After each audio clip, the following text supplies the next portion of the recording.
Good morning, lovely day. So, one thing I've really noticed in, say, the last 3-4 days is the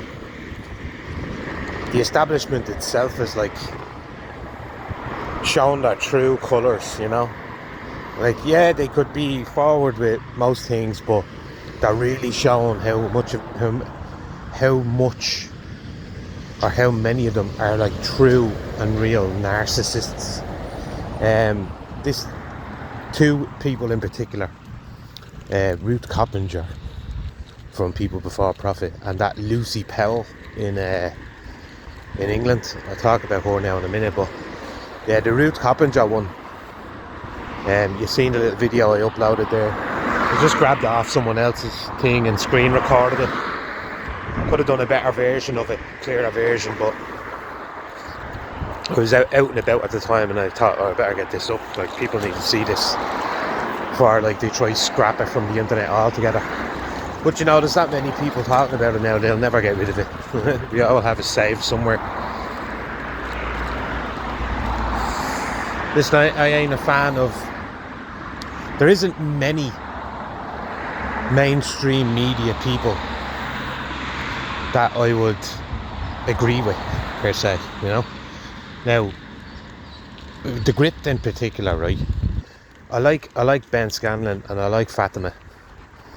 Not so much the bloke who operates the whole thing, that John McQuirk, whatever.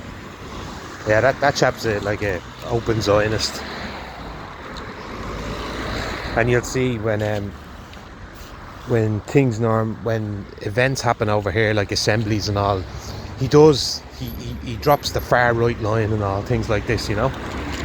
Now, don't get me, he does actually talk about like actual concerns that the Irish people have, but he still bends the knee, you know. And to me, that's a sign of a weak man.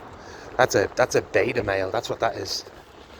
You know, afraid to go that step further and just call it what it is, and stop siding with the bleeding government when you start labelling people far right, you know. But to go back and watch the video I uploaded, just look how she looks Ben up and down with disgust, you know. Like, do I have to answer a question by him? You know, this type of... Yes, you do, Ruth. You're a public representative. You have to answer all questions by the press. Or at least say to them that if you don't have the answer then and there, that you'll get back to them. You don't just turn around and say, not for the Gript, I don't, you know. It was a genuine question that Jim Callaghan, the Minister for Justice, or Minister for Immigration, whatever the fuck he is, you know, they all just switch around now and again. But it was a question that he put out. So she's denying even answering a question by the Minister for Immigration when she says that as well, you know. But just goes to show the fucking arrogance of the woman. Sorry, windy. But you see, goes back to that thing I've been telling you, and I've told you multiple times. You know, the corruption has just went unchecked for so long that they're going to become more and more brazen. But when something significant like that happens, it's really telling and shows you everything about what they think of us. What all those politicians really think of us Irish people. I'll switch now. I'll talk about that Lucy Powell, right?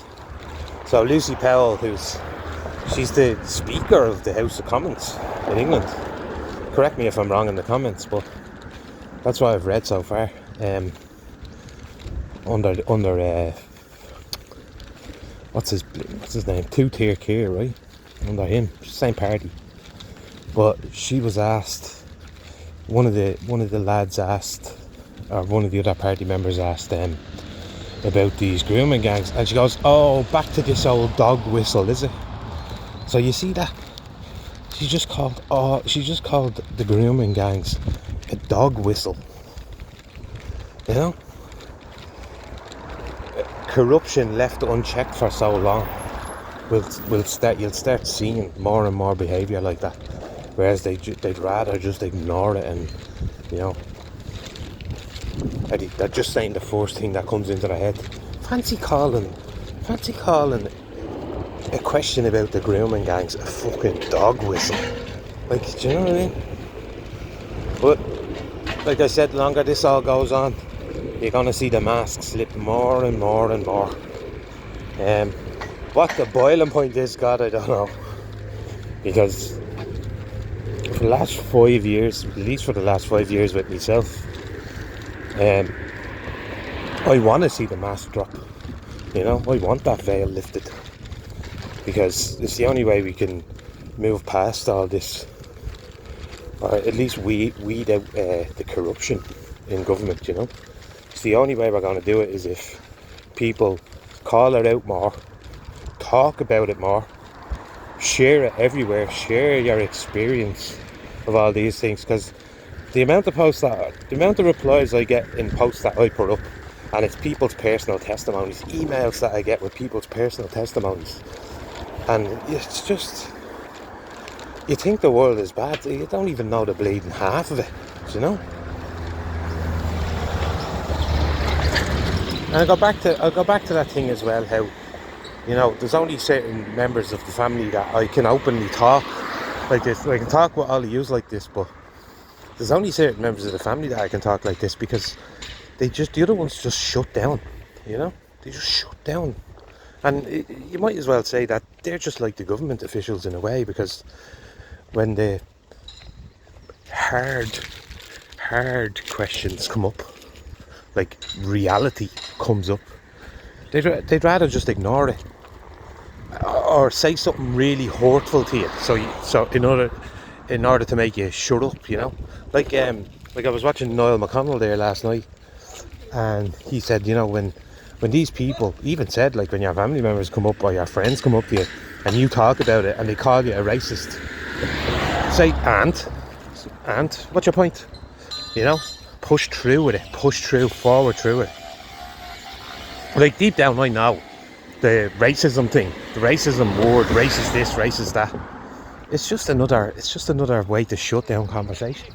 That's all that is. They literally don't want to.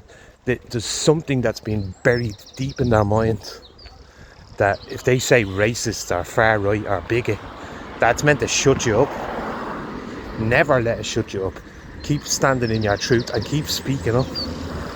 We need more to keep speaking up, no matter what, right? Love yous and leave yous for now.